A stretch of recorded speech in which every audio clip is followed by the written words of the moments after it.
Hey, y'all. It's Juanita Coley, the founder of Solid Rock Consulting, where we help call centers implement technology, optimize the technology that they currently have in place, and build better workforce management teams.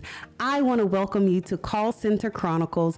Call Center Chronicles is a place for CEOs, call center professionals, tech leaders, and yes, the customer, looking to have fun yet thought-provoking conversations around how we improve customer experiences and companies' bottom line. We are on a mission to normalize women in tech and workforce management leadership roles, and we believe that starts with conversation. Welcome to Call Center Chronicles.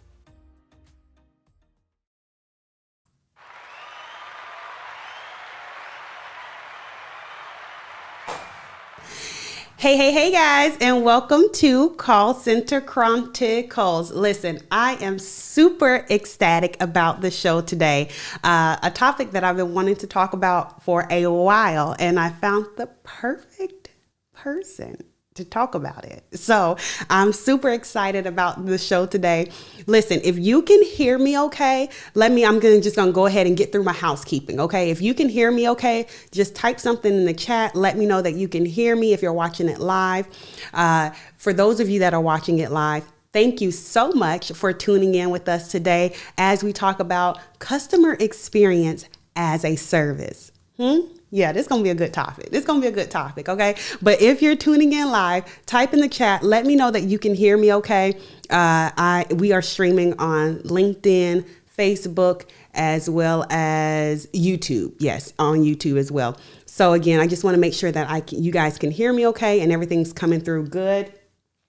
And we're all good there. For those of you that are watching us on replay, thank you so much, Replay Squad. Leave me a comment and let me know if there's something that I say, that the guests say, that is insightful to you, that you found valuable. Let us know. I do go back through the comments and like to engage and hear your perspectives. Again, one of the main points of the show is to have thought-provoking conversation, right? So that means it takes two of us.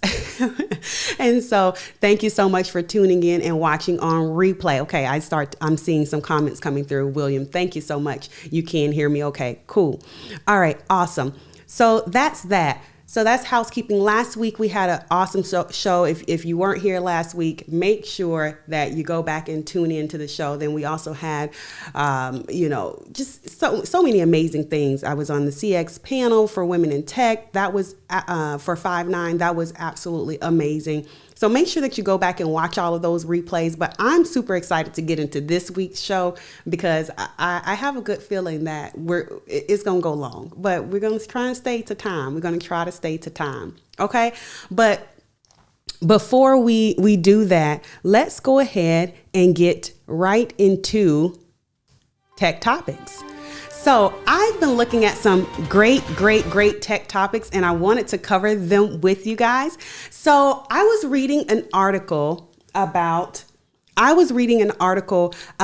how Apple has delayed their plans to scan the iPhone for child sexual abuse images. So any kind of child abuse images and different things like that amid some backlash. So they were getting backlash. I guess Apple was planning to start to scan our phones for images that may be perceived as child abuse.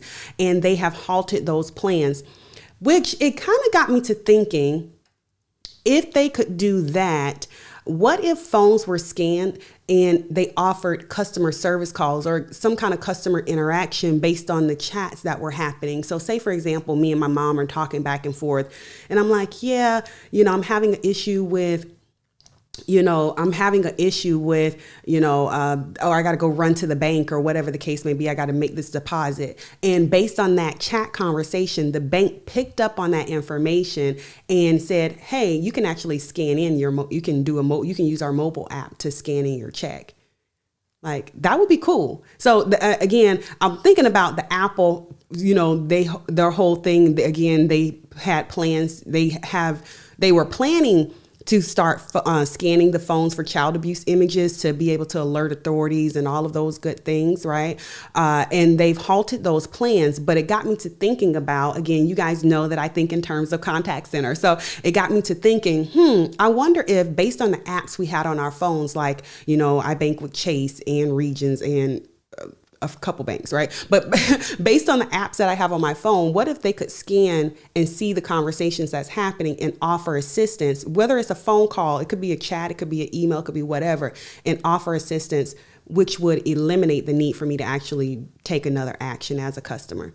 So I started to think about that, and I thought that was, something that popped up. What do you guys think? What are you guys thinking about Apple deciding to halt their plans or taken the initiative in the first place to start to scan phones and images for child abuse images? Do you think that could be, again, maybe not in that vein, but could it be useful in some kind of other piece of technology for helping customers get the type of results that they need? I want to hear from you on that particular topic. I know some people are kind of slighted on it, like, no, don't be scanning my iPhone. Don't be scanning my phone for images. So I'm interested to see what you guys think. Other tech topics. So this was an article. This was an article that I was reading. Okay. Project December. There's this thing called Project December. Well, the headlines read, this is what the headlines read. It says, guy brings back his fiance using AI technology from the dead to talk to her. That's pretty much what the headline read. And I was like, wait a minute. I know AI is powerful and all. Artificial intelligence is AI, right? I know it's powerful and all, but I didn't know it brought people back from the dead. Well, I began to read deeper and deeper into the article because these headlines, they'll catch you up. They will catch you up. So I began to read more into the actual story. And what it is there is a piece of technology from a company called, it's a piece of technology, Project December, which is AI. And it allows you to create, it's very much so conversational AI, where you can feed it seed text, right? So I can maybe, like, me and my husband are texting back and forth, and I could seed it. I could put that kind of technology, that text in the chat box, and it will start to pick up on the types of conversations, how we talk to each other and dialogue back and forth to create other types of conversations that are, organic. And so that's what the guy did. So his fiance had passed 9 years prior, and it was, on the date of, I guess, her passing date, that he kind of fed the piece of technology, Project December, some of their past text messages, and it began to communicate with him text format, very much so like how she would have communicated, not duplicating any of the prior conversations, but very much so organically. Now, we all know that AI can sometimes be, again, it is a robot, it is computerized, and so it can sometimes have very canned type of responses. But one of the things that stuck out to me in this particular story is during their dialogue, when he was communicating with the chat box, he began to cry. And so we know AI isn't really good for empathy, right? It doesn't understand emotions and different things like that. He began to cry, and so he typed that. He said, "Sorry, I'm Jessica." Jessica was what he named the chatbot after his fiance. I'm crying. Just give me a moment." And the chatbot responded, "It's okay. If you need more time to cry, I'll wait." Now, I don't know if anybody, it was just a little bit too real for me at that point. That was a bit much. And I'm all for AI. I'm all for artificial intelligence. But what it got me to thinking was, can AI go too far? Is there any lines in the sand where we say, hey, this is a bit much of a use case for artificial intelligence? And it just got me to thinking, like, is it a point where artificial intelligence goes too far? It has too many human traits. Now, he was using this more so as a therapy. He had been, again, his fiance had passed 9 years prior. He had already been to group therapy, grief counseling. So he wasn't trying to like resurrect the dead or anything like that. So I don't want to spin that story. Which is what kind of the headlines were making it seem as though it was, and that wasn't the case. But he was more so just seeing if the technology worked, and he was like, well, I have some past texts. Let me seed it into the system and see how real the conversation is. And it would say things to him that he didn't see the text in, right? But it just kind of picked up on their type of dialogue, their funny traits of their conversations, and just the things she would say. So I thought that was super amazing. You guys know I'm a techie and I love technology, but it did get me to thinking, is there a line in the sand? I was talking about this story to my husband. I was like, so if I pass, would you see, text into the thing? And I said, what about the TV? I'm always telling my husband before bedtime, I'm like, hey, cut the TV off, and I said, what happens if, I'm a past, right? And you're in here watching TV and the TV just says, hey, Sam, it's time to cut the TV off. He was like, I'm throwing the whole TV away. I'm throwing the whole TV away. And so he was like, he's not for it. He's not for it. So I wonder how you guys feel. What's the line in the sand? And would you be okay with being brought back as artificial intelligence after you've passed? That's that tech topic. Okay.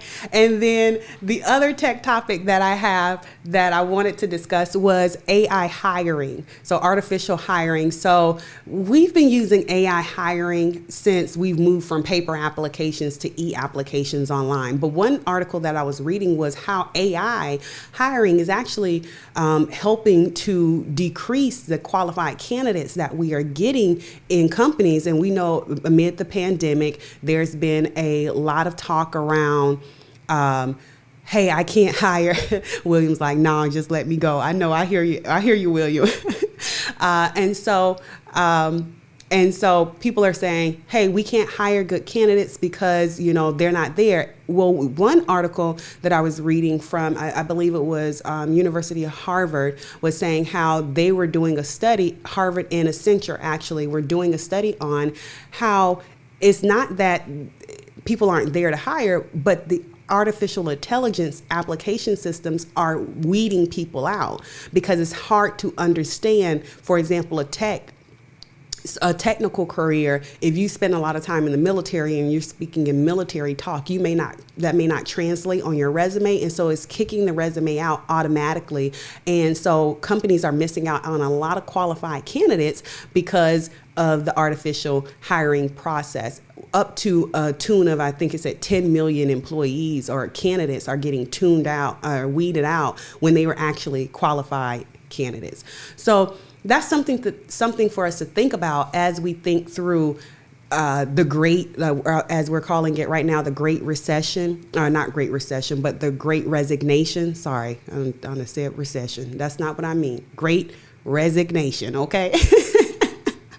The Great Resignation. So as we're thinking about the Great Resignation as leaders in our organizations, we have to begin to think about, hey, what are the unconventional ways that we're looking to source and get people into our organizations? So those are our tech topics. Now to our next topic that we were going to talk about today: amazing people doing amazing things. So this is one of my favorite segments because you guys know I am all for, just someone asked me the other day, why are you super passionate, Juanita, about, workforce management and women in tech and what drives you? I said, well, what it really is, children all over the world, they aspire. When people ask them, what do they want to be? They say, oh, I want to be a fireman. I want to be a police officer. I want to be a nurse. I want to be a doctor. I want to be an NFL player. I want to be a singer, an actress. So I have yet to hear a child say, I want to be a call center director.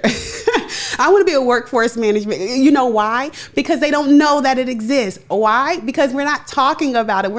We are not acknowledging people who are working in contact center fields and helping with customer experience and all of those things and acknowledging them. And so that's why I'm super passionate about it, is because I think we need more visibility. We have to acknowledge these roles and these people who are doing amazing things so that children can say, I want to be a contact center director. It's a great career. It has afforded me a great career and a great life. And I think other people should know about it. So right into, that's my thing, right? So right into amazing people doing amazing things. First up is Aramis Graham, okay, over at Everise. He is the operational director there, and he just was appointed as to the USF, University of South Florida, steering committee. So helping out with the youth and our young adults, I think is super important. One of the things that I am always talking about, right, is yes, we want to get more women involved in tech. We want to have these conversations, but that starts with the youth, right? Just like what I was just talking about. So congratulations to you, Mary. I know I'm jacking this up. Charge this to my head and not my heart. But Mary's Graham for being appointed to the USF steering committee. Congratulations. Also, next amazing people doing amazing things is Lucy Elmer. She is a Salesforce consultant. She is the 2021 Women in Tech Excellence finalist. So she's one of the 5 finalists.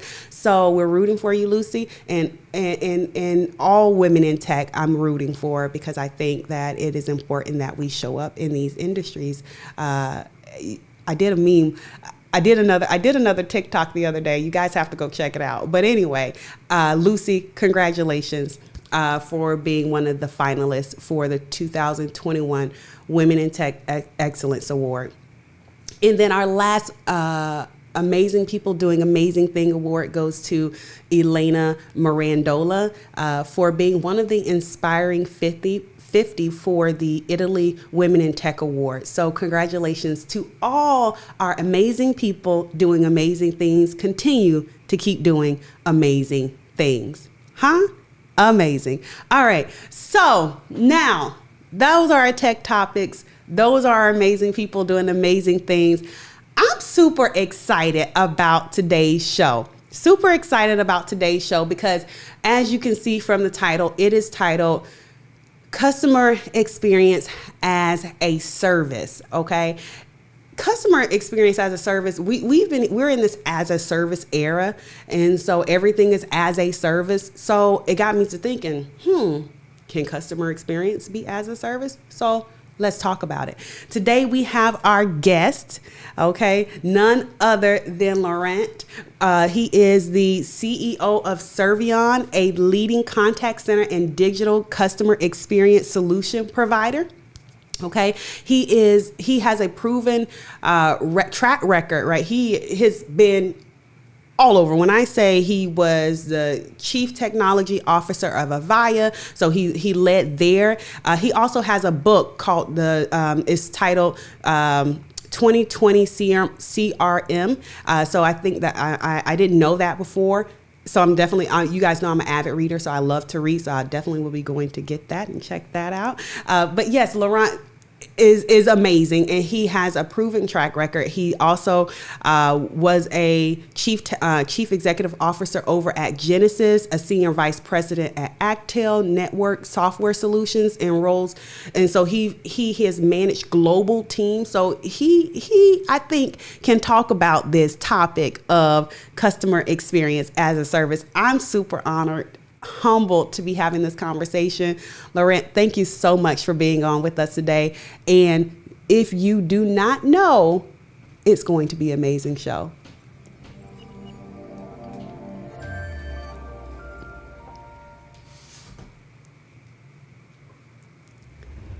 Laurent, how are you? Hi, Juanita.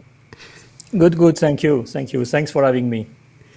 Thank you so much for being on with me today. I am super, super pumped to have this conversation. I was so thrilled when you were like, yeah, I'll come on. And then, let me tell you, when you told me you watched my TikToks, I was like, oh, it's a game over. So I was super excited.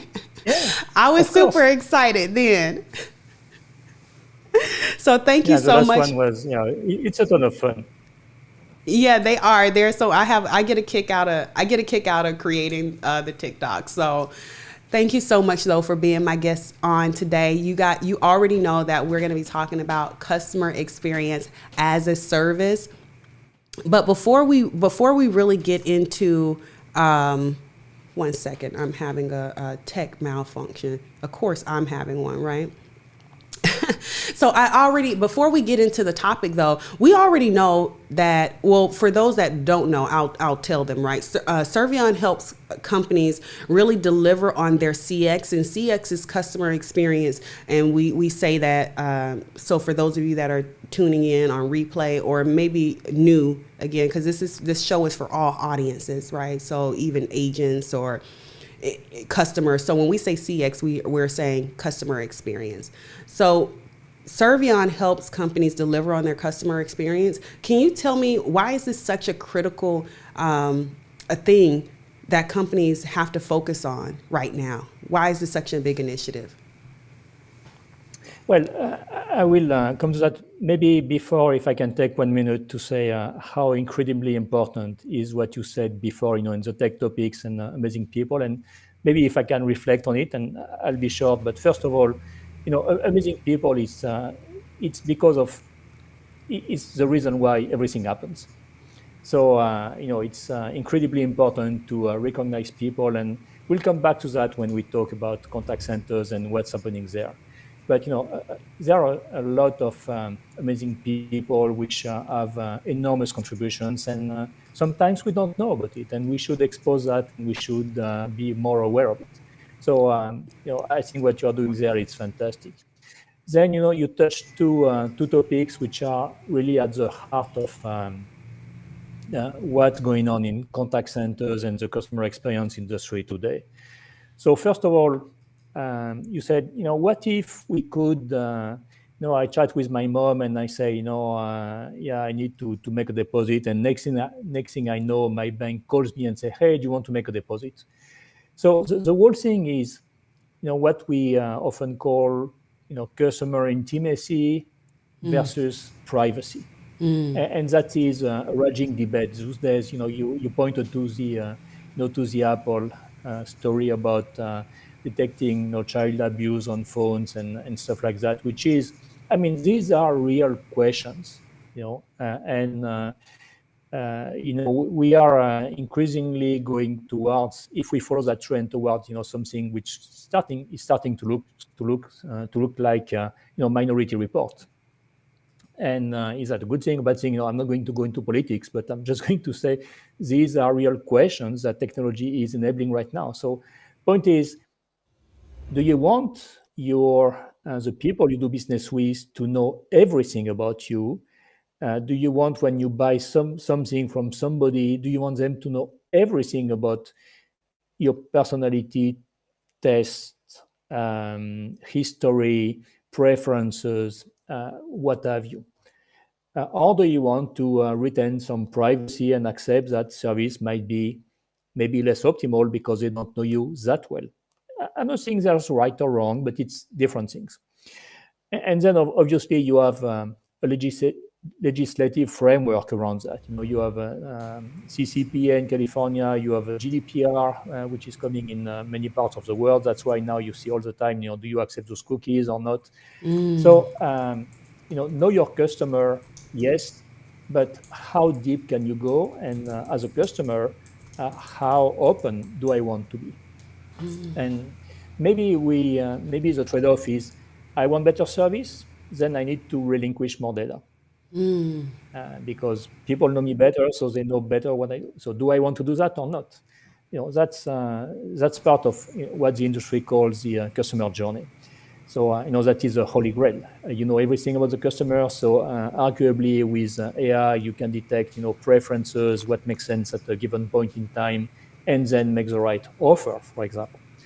But the limit of that is data you can have on those customers, and do customers want to know data? I don't think there is one answer right now.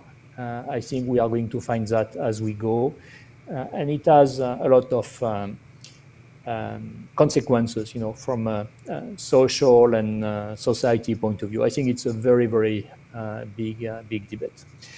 And I will say, you were raising a very important point about AI. And the project December, I read about it as well, and it's enabling biotechnology, which is called GPT-3, which is actually available to anyone. And the question there is, like everything, AI it's a very powerful tool, but what if it is used for wrong purposes? And then define what is wrong. I won't go there, but what if you can do that? So obviously you can spread a lot of misinformation with that. You can create incredible deepfakes, etc., etc. You can arguably maybe even defeat some security solutions with those technologies as they advance. So the only thing I'm saying there is there is probably room for a debate about what's called ethical AI, and making sure that it's done in a way which is responsible, because it might be done irresponsibly, and people can be exposed with a lot of consequences for themselves. So that's always a risk that is magnified by social media and these kind of things, as we all know. So bottom line is there is a lot to those topics which are incredibly important. But I spend a bit of time on that because it dovetails into the customer experience, Yeah. and what we are going to talk about as well. The last thing I would say is, you were talking about AI hiring and why it weeds out perfectly valid candidates because of this or that criteria.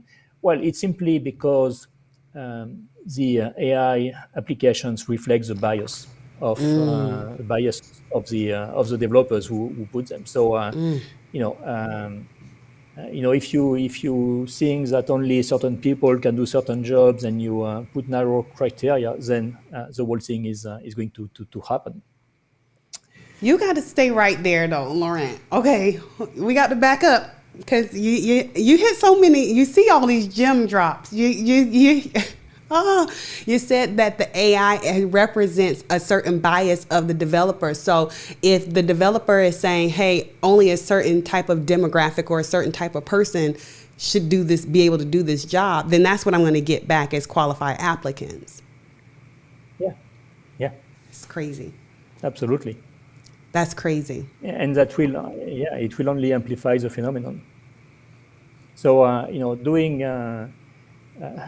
and I mean, there are so many implications of it,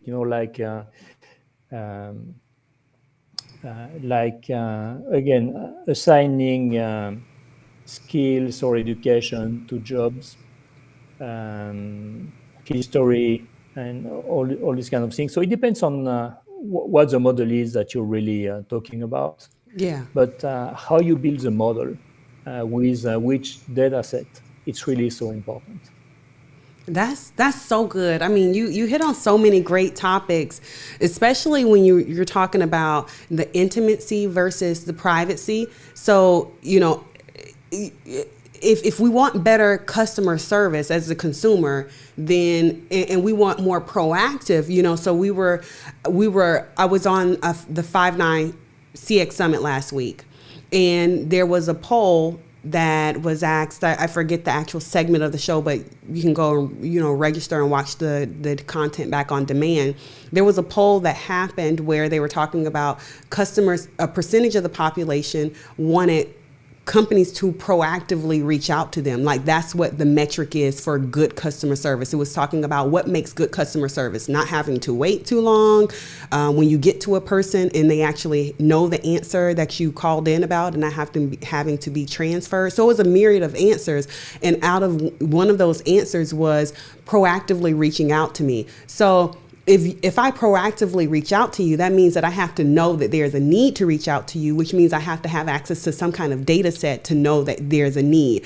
So I think when we talk about intimacy versus privacy, then there is like this gray area of, okay, well, how much information do I relinquish to my bank or whatever the app is to give them to where it's not spilling over into other areas. It's on a need to know basis, so to speak. Yes. So, that's really good. Intimacy versus privacy, and where do you go? How do you distinguish between the two? That's really good. Yeah, in some cases it's a no-brainer. My flight is delayed. Yeah, do I want to take a text from the airline saying your flight is delayed? Yes, of course. Right. That's that's so trivial. But you have other situations where I don't need to be intruded on. I don't want to be getting text or messages from every vendor I've bought something from in the last 3 years, every single day. So So does that mean just not have the app on your phone, right? So that it doesn't read that, so a lot of times when you download an app on your phone, because if you're me, right, like I do, my phone is an extension of my computer, literally.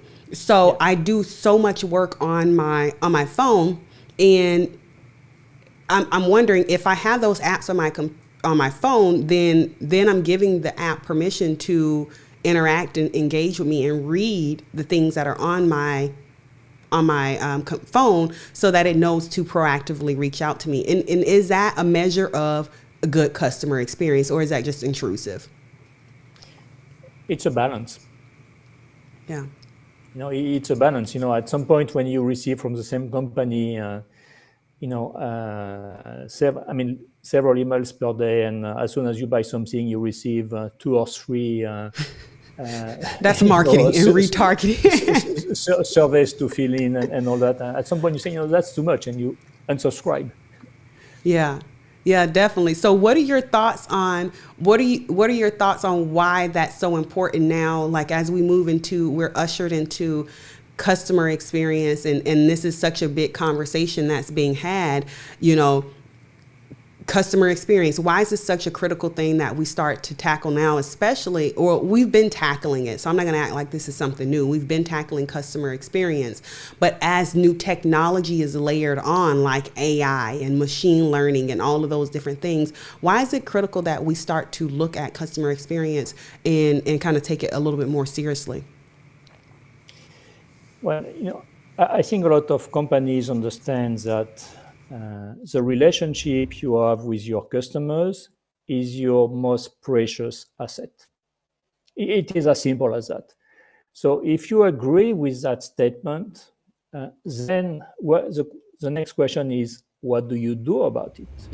So are you good at it? What do you do about it? And how much should you invest in it?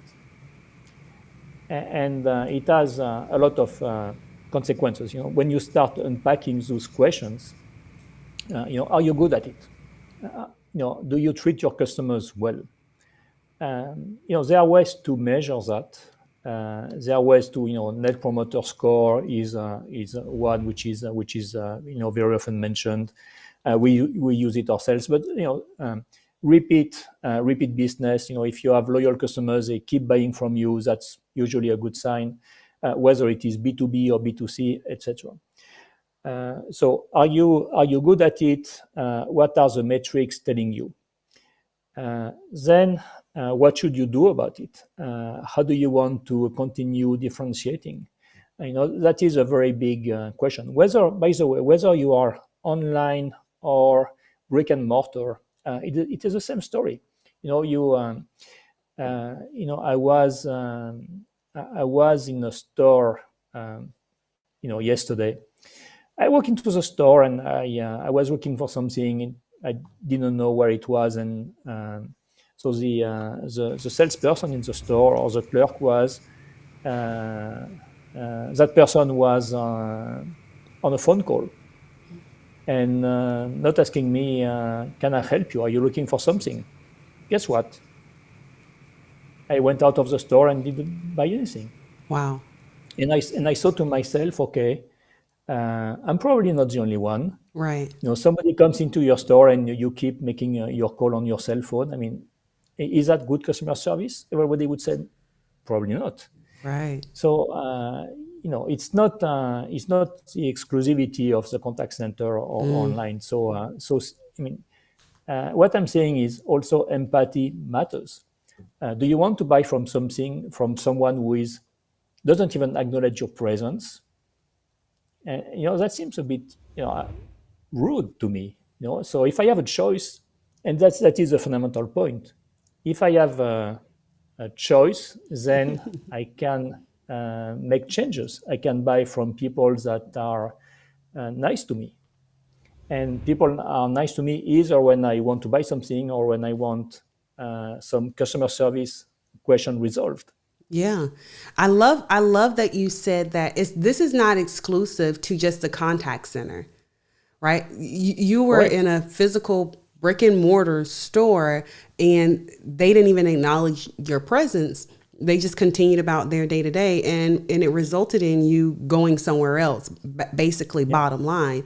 And I think that it's something that it's interesting, right? Because I think contact centers get the bad rap for customer experience and customer service because we're known for customer service and customer experience, but it is, like you said, it's not exclusive to just contact centers. This No. is something that all businesses have to think of, and they have to think of it from the perspective that you mentioned earlier, right? Your customer is your asset and they're an asset to the company. And so if we're not thinking about our customers in that way, like, hey, how do I best serve? Which is why I love the term customer service, is because you should always be thinking, how can I better serve? How can I better Yeah. serve? How can I better serve? And you can't better serve if you're on your cell phone and not acknowledging that I just Yeah. walked into your store. That's amazing. What do you think about this as a service? So I mentioned this earlier. We're in this as a service era. Everything is as a service, everything is as a service. What do you think? Can customer experience be as a service? It's debatable. I mean, yes, the technology can be, and in our company we deliver a lot of cloud-based as a service solutions. So, from a technology point of view, absolutely. Then, do you want to personalize and make it really your company's window to the world? If you want to do that, are you going to ask somebody else to do it for you? You could. You have agencies which can provide customer service. You have companies which are doing outsourcing of customer service, and they're doing a great job. But if you really want to make it your own, really want to differentiate, really want to leverage that asset that you have, then I think you should do it yourself, or at least define the strategy yourself. It should be your product, not somebody else's product. Then we can discuss who can really deliver it and all that. And you have multiple layers, and it's always possible to work with third parties, but you need to own the strategy. It has to be, if you think of it as a product, it has to be your product. Yeah. And what I would say also is, the good news about online commerce, it's super convenient. It has been booming through the pandemic and all those things. The bad news for sellers is your customers are one click away from your competitor. This is true. So you'd better be really good at keeping your customers, engaged and loyal and serve them well, because if you don't, they will move away. They will find another channel which is more attractive, and they will just switch. And so how you build that, and how you are really invested in that experience, it has to be yours. And I don't think that anyone else can represent your company. So yes, so That's now, I mean, operationally, how you deliver it is something, but it has to be yours. That's so good because I was actually thinking as you started to answer that question, you just answered my second question because I was going to ask, I was going to say, so do you think that BPOs, if customer service or customer experience as a service is a thing and it becomes this thing, can that truly be done with companies that leverage BPOs to take their customer service calls? Like if, and you kind of answered that in saying that it needs to, you need to own that process or at least have a defined, strategy for what that product looks like. And then you can maybe have other people help you do like the heavy lifting and things like that. But I think that's so good because when we think of, you guys know, I talk about Chick-fil-A a lot on the show. Because I think Yes. they're like the epitome in the States here of customer service. I don't know why, but that's my thing, right? Chick-fil-A. And as I begin to think about that question, as far as is customer experience or can customer experience be as a service and sold as a service? I begin to think about Chick-fil-A. Like Chick-fil-A, I couldn't imagine them having another company come in and like do their ordering or do their window and do they own that process through their employees and making sure that they do the training and all of those different things. They keep it really kind of tight, and so it really got me to thinking about the latter half of the question as far as can companies really have customer experience as a service and leverage a BPO? I think you can. I mean, like always, the BPO world is changing tremendously, and the BPO industry is not about providing cheaper phone calls. Yeah, of course, cost is always part of the equation, but it's always providing new ways to be not only productive but also innovative. And a lot of BPOs have stepped up in terms of what they do for innovation and how they become more consultative with customers and how they can really help them move to the next level. And we've seen, some of them you were mentioning earlier, Everrise, which which is a company I know and have a lot of respect for. This is what they are doing. They are not just processing stuff, if you will, but they are helping their customers think about which kind of experience they want to create. But ultimately, the customer decides what the experience is. And Chick-fil-A, it's a great example of a company who has a very strong culture and a very strong identity, and the service is embedded into their core values. And that is kind of hard to outsource. Either you have that mentality or not. Yeah. Either you decide it is a priority or not, and then how you execute on that priority, it's something else. Yeah. But I love that you the said culture of it's embedded yeah, in their core values, and then how you execute on the priority. You got to first make it a priority. It has to be embedded in your core values, has to be a priority, and then how you execute on those priorities. That's good. That's yeah. good stuff. For example, we have customers. So you go and you look at their operation. And you say, oh, but every interaction results into a phone call. That's expensive. And why don't you do bots or all those kind of cool new technologies? Say, well, we want to have a personal connection with our customers, and we want our customers to be talking to somebody live every single time. That's a strategy. It's an investment because you can arguably do things in a cheaper way, but that is also a way to differentiate and add the human touch. Yeah. It really depends on what you do, which segment. You have segments of the population when people like to talk to other people, and in fact, it's well known, as you know, that some people call contact centers just to talk to somebody. Yes.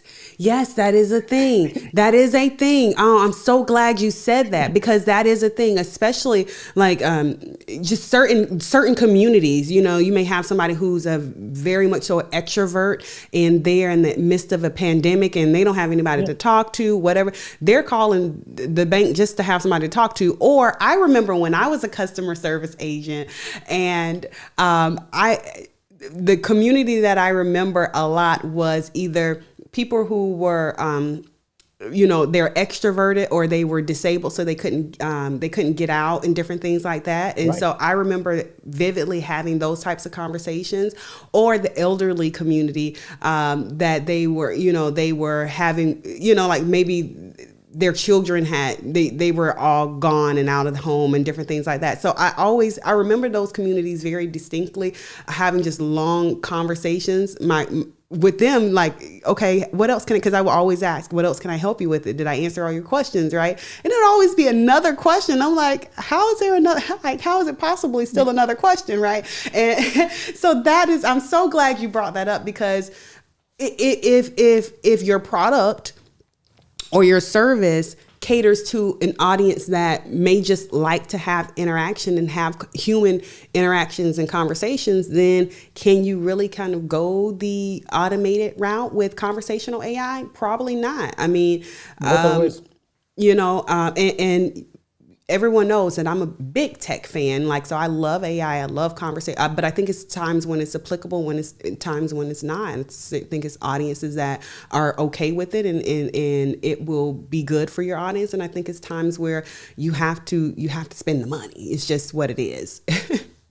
Yeah. Yeah. Tell me, I would love to hear your thoughts on, I have this saying that EX is core to CX. And so EX is employee experience. So I don't know if I made this up myself or not, but it's something that I say.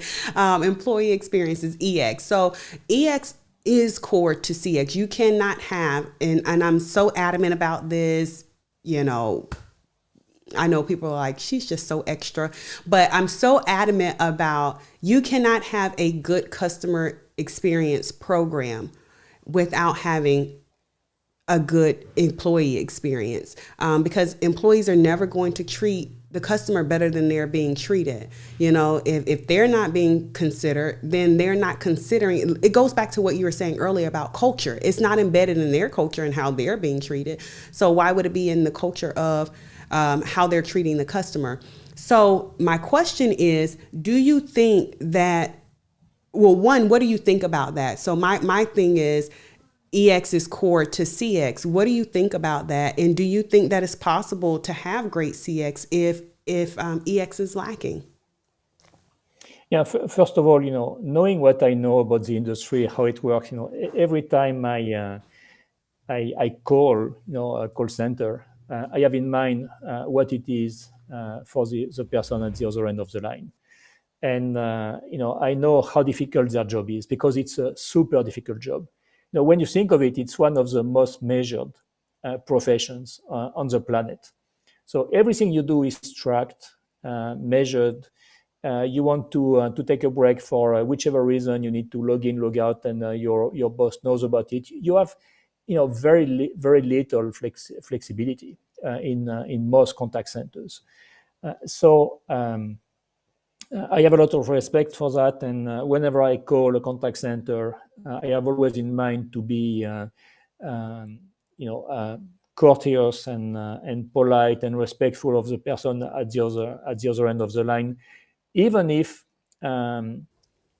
my problem is not solved, because most often, the problem is not solved not because of the person talking to you, but because of the company you're talking to, Yes.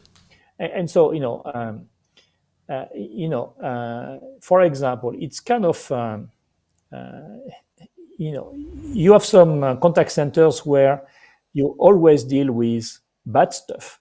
So it's kind of hard to make the customer happy, because they come from, they start when they call, it's because they're in a bad place. So, how do you manage that? So first of all, for companies, what happens is you have a lot of attrition.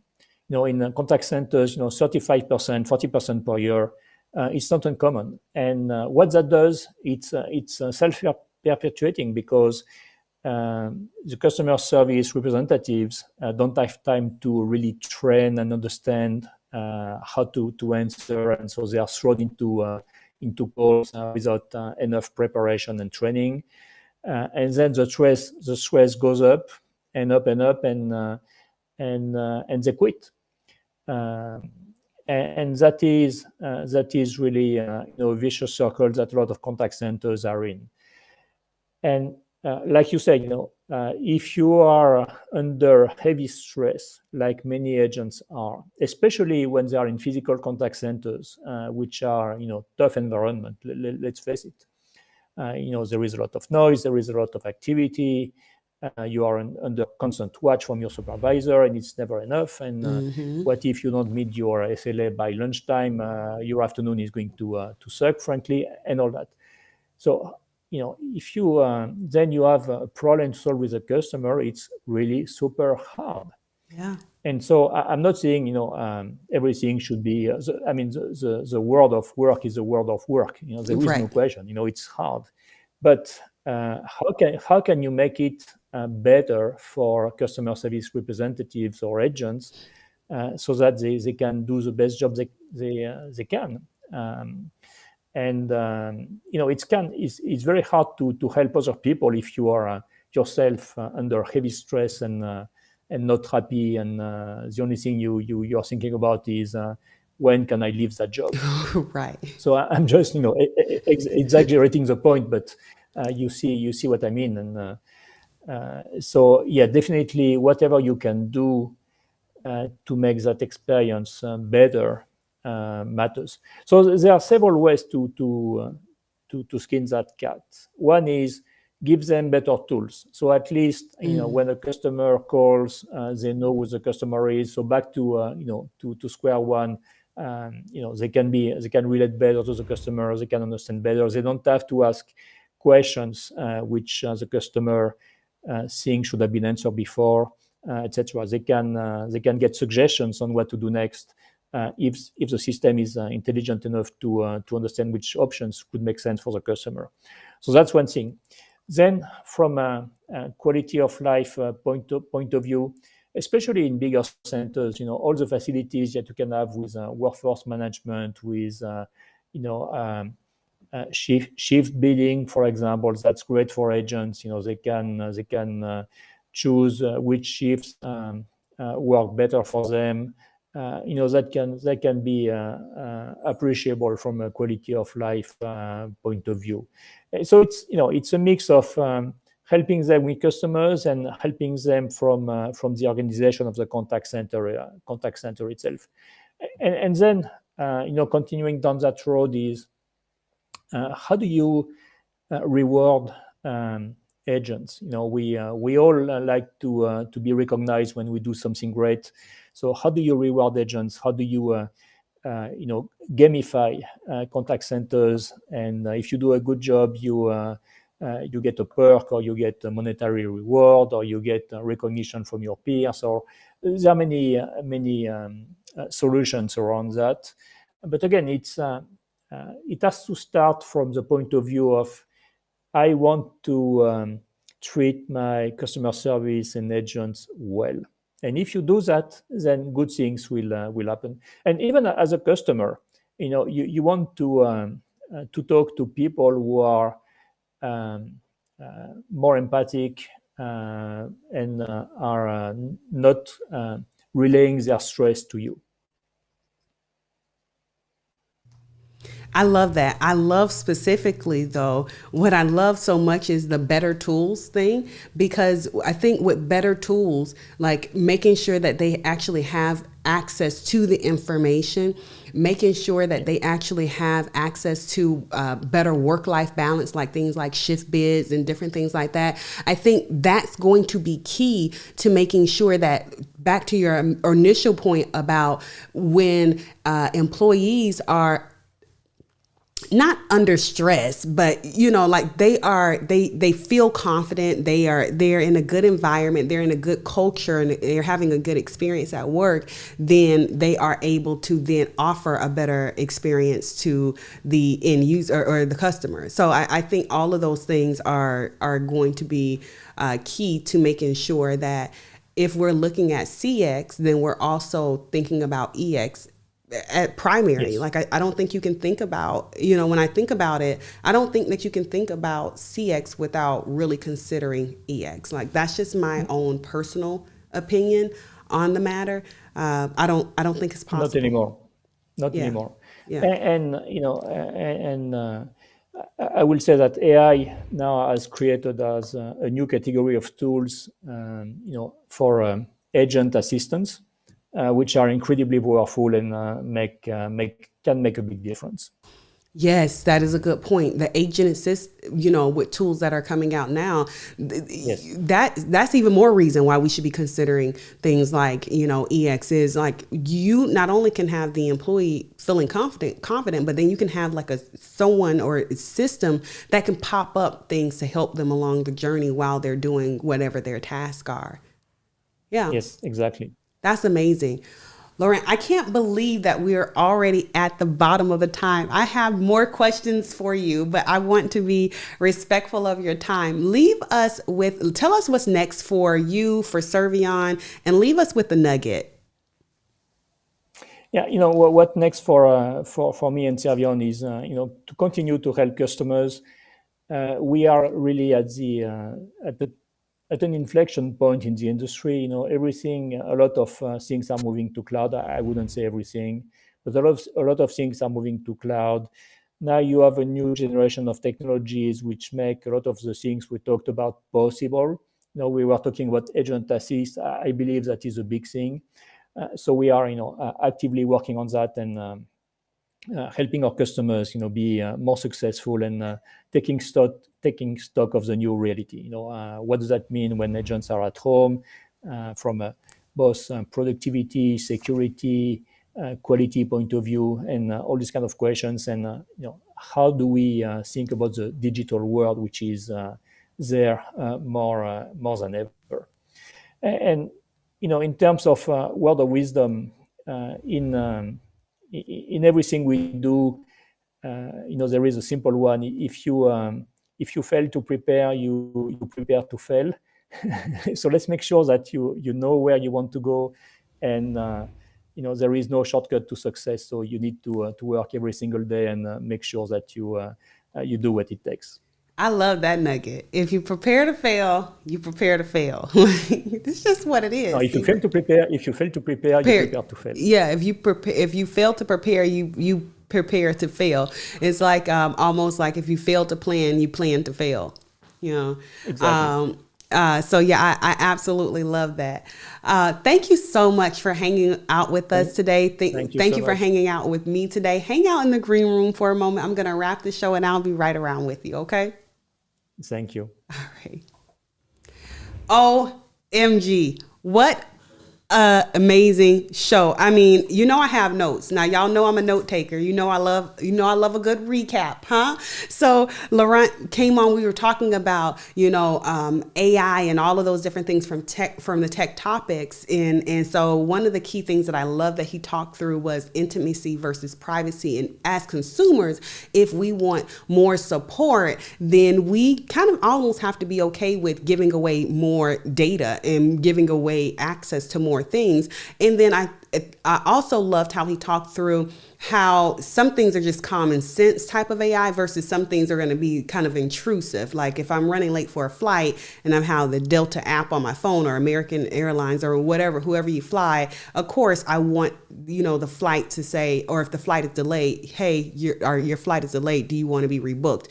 That's good AI, I think, and that's helpful AI versus if I'm having a private conversation with my mom about a check that I need to deposit, then the bank app saying, hey, use mobile deposit, what lines become intrusive versus actually aiding and assisting us as consumers. So I love that topic. And then I love how he talked through ethical AI. I hadn't thought about that prior to having this conversation. We were talking through the Project December. And so if you missed that, make sure that you go back and catch what Project December is. But it prompted the conversation around ethical AI. Is there going to be such a thing as ethical AI? And then you guys know that I love talking about EX and CX. They're one and the same to me. Like, you can't separate the two. And so, as Laurent mentioned, I think as he mentioned about making sure that EX is a thing that you're considering, that means that you have to consider having better tools. You have to consider work-life balance. All of those things are important to making sure that the employee feels supported so that they can best support the customer. What an amazing show. Listen, next week, we have an amazing show as well. Make sure that you tune in. We're going to be talking with Emma from Puzzle. We're going to be talking through all things workforce management and tech as a discipline. So make sure that you tune into that show. I am super excited to talk through that show. Thank you all for hanging out with me today. Until next time, see you later. Bye.